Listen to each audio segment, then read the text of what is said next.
Hi everybody, I'm Mike Gazier, and this is my December 2005 video commentary, my last one of this year. God almighty, where does the time go? But as it's been all this year, these have been 12 little sort of mini seminars on one financial or investment topic after another. And true to that theme, we've been in the middle of a derivative conversation in the last couple of months. The last topic I want to talk to you about for the year is the swaps marketplace.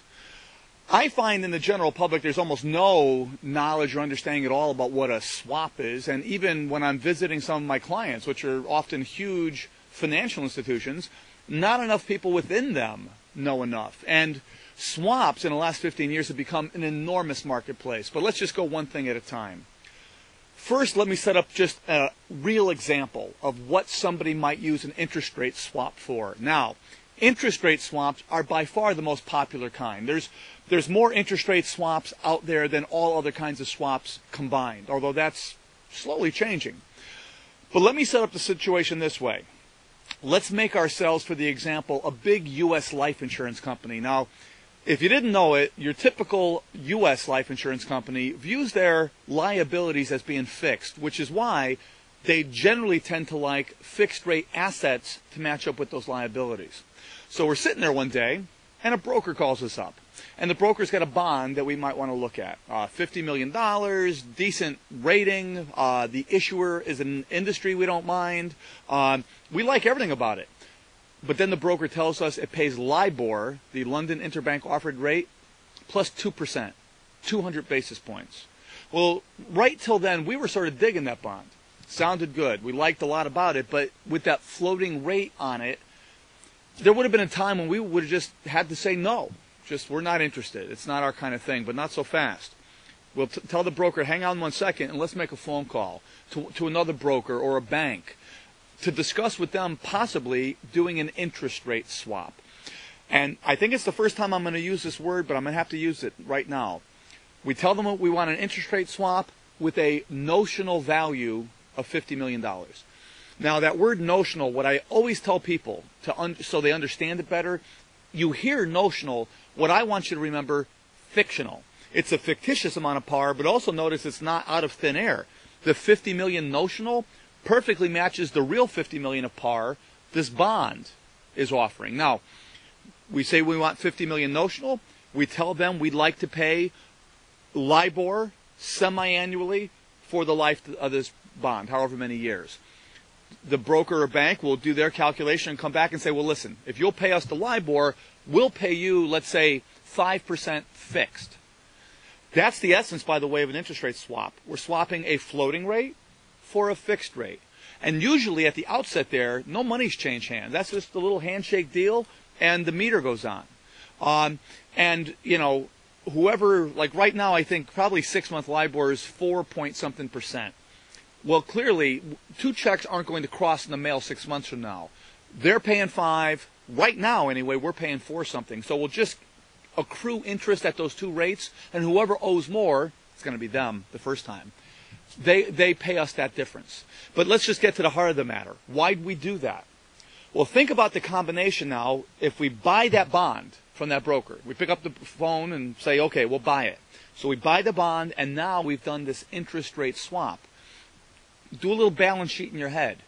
We've got paying us LIBOR plus 200, and of course we have to pay the LIBOR part right out to the other party, so the LIBOR is gone, but we still have the 200 basis points.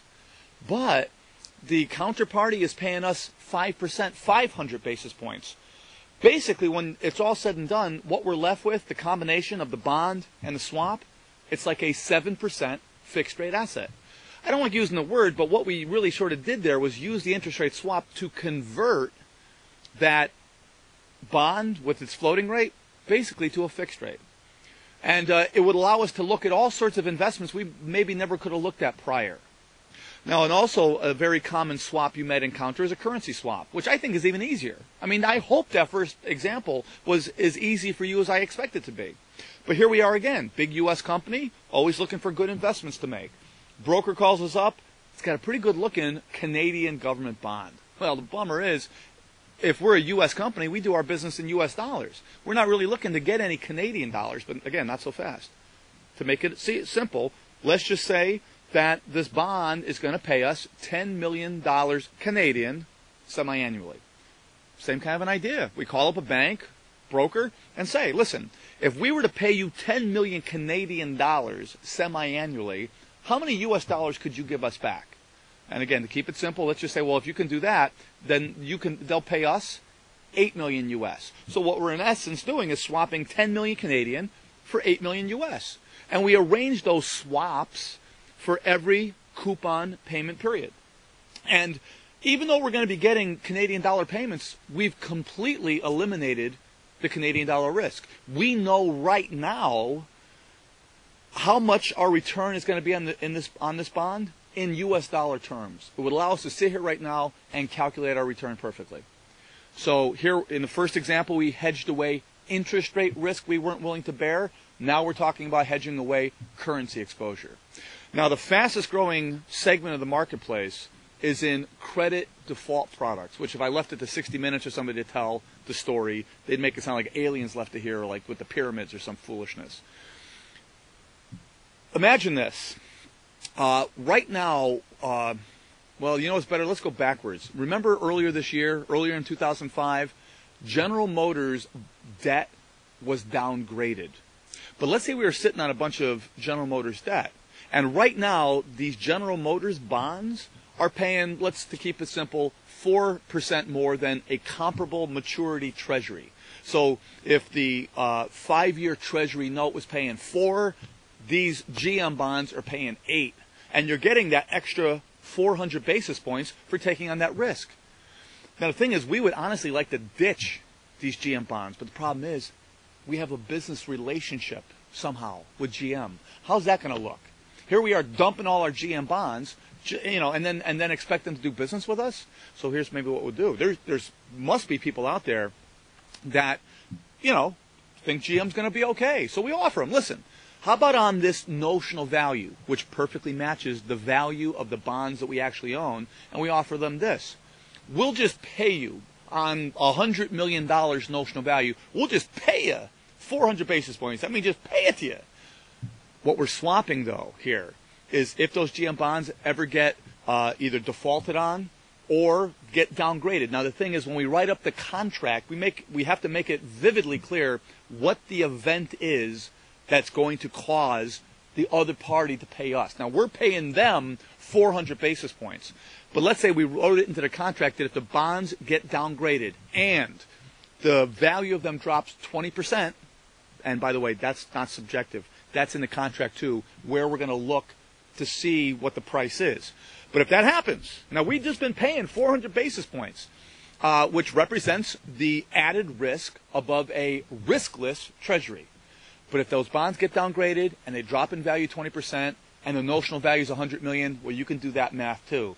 That party is going to pay us $20 million. The loss in market value that we suffered on these bonds we were holding. What we're doing simply is paying somebody to take risk off our shoulders onto their shoulders. That's the essence of what this is all about. And it's a terrific tool. And it's going to be used more and more. I'll tell you one thing. That's about all I'm going to tell you about swaps. But I gave a speech down in Turnberry Isle, Florida, to a group of insurers. And I said in my speech to them, I sat there listening to a bunch of other presentations. I bet you in the next few years, you're going to see an increasing blur between, is it an insurance product or is it a derivative product? Insurance is a brutal business. So regulated, so costly. Insurance commissioners telling you what you can charge people. I could probably accomplish a lot of the same things, especially reinsurance companies and other companies can accomplish with derivative products. And you mark my word, you watch in the next coming years, you're going to see more and more products that are derivatives, but that have a real insurance type component. I hope you had a great holiday season. I hope your 2005 was great. And starting next year in 2006, I'm going to pick a new theme. And I hope you'll tune in and maybe we'll learn something else. You all take care. I'll see you again soon.